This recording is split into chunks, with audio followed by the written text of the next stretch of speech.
the fear is that this thing was going to come down and break, and then people going through there, they'd certainly die.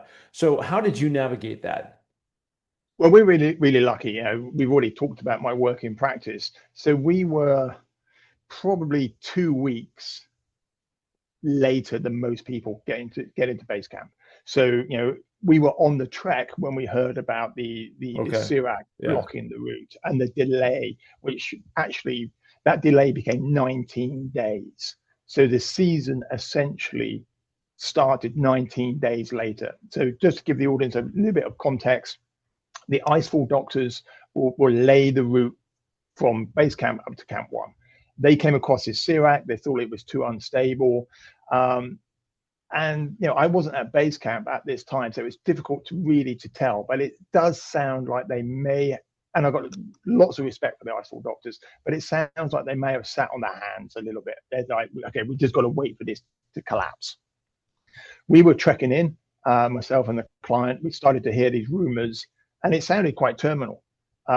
People were already talking about, well, this could end the Everest season before it's even Yeah. started. There's massive hanging Sirac and blah blah blah. And it was about a day or 2 days after I got to base camp, Ming of Imagine Nepal, one of these super Sherpas that has come into the public eye in the last, I don't know, 4, 5, 6 years. Very proactive Sherpa. He just got bored of the situation, and he goes, right, let's go up there and have a look. And he took a small team of Sherpas up with him. He came back and said, well, I don't think it's as bad as it looks, and I think there's a route round the side. And he went back up, I think, 2 days later, with a Polish skier as well. It's a phenomenal Polish Yeah. dude I saw that that. skied down. Yeah. Oh my God! I mean, that's incredible. And they found an alternative route. And the amazing thing, Mark, is they found this alternative route, and it wasn't a snub to the icefall doctors. It was, like, I suppose, it was a clean set of eyes on a problem. Because how often do we get just suckered into a problem? We can't see a solution. You get somebody else in and like, well, have you tried this?